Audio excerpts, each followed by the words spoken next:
The Battle of Actium stands as a pivotal moment in Roman history. This naval clash, which took place on September 2nd, 31 BC off the western coast of Greece, pitted two powerful figures against each other. On one side stood Octavian, the adopted son of Julius Caesar and heir to his legacy. He was a shrewd strategist known for his political acumen. On the other side stood Mark Antony, a seasoned general and one of Caesar's most trusted lieutenants. He was known for his charisma and military prowess. Adding to the drama, Antony was allied with Cleopatra, the enigmatic and alluring Queen of Egypt. The stakes were high. The outcome of this battle would determine not only the fate of these individuals, but also the future of Rome itself. The location of the battle, near the promontory of Actium, was strategically significant. It controlled access to the Ambracian Gulf and held symbolic value as a sacred site dedicated to Apollo, the Roman god of victory.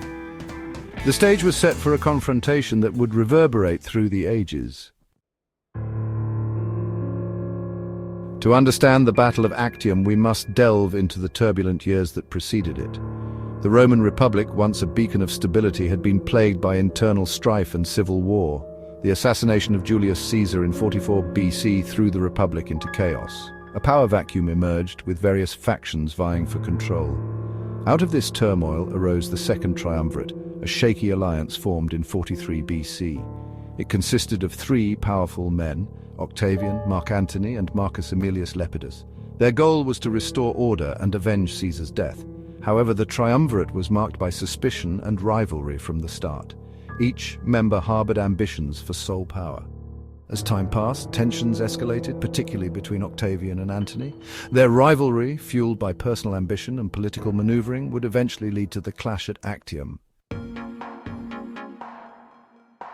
The alliance between Antony and Cleopatra further fueled the flames of conflict. Their relationship, a blend of political expediency and genuine affection, was viewed with suspicion in Rome. Octavian skillfully exploited this sentiment, portraying Antony as a puppet of a foreign queen and a threat to Roman sovereignty. In 32 BC, the Roman Senate, under Octavian's influence, declared war on Cleopatra. This declaration was a strategic masterstroke by Octavian. It allowed him to frame the conflict as a war against a foreign entity, effectively isolating Antony and rallying support to his cause. Antony, now branded a traitor, had no choice but to fight. Both sides amassed their forces, preparing for a confrontation that would decide the fate of the Roman world. The Battle of Actium took place on a calm September day in the Ionian Sea. Antony's fleet, larger and more heavily armed, initially seemed to have the upper hand. However, Octavian's fleet, commanded by the skilled admiral Marcus Vipsanius Agrippa, was more maneuverable. Agrippa's strategy was to draw Antony's ships out into open water, where their size and weight would become a liability. The battle raged for hours. Roman warships, propelled by oars and wind, clashed in a maelstrom of fire and steel.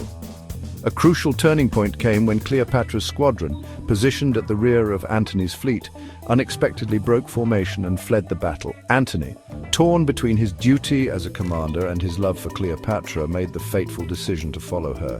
This act of desertion demoralized his remaining forces and swung the tide in Octavian's favor. The Battle of Actium marked the end of an era. Antony and Cleopatra, defeated and pursued by Octavian's forces, fled to Egypt. In Alexandria, facing inevitable capture, they both took their own lives. With his rivals eliminated, Octavian stood as the undisputed master of the Roman world. In 27 BC, Octavian formally transitioned from general to emperor, taking the name Augustus. Thus began the Roman Empire, a period of unprecedented peace and prosperity that would last for centuries.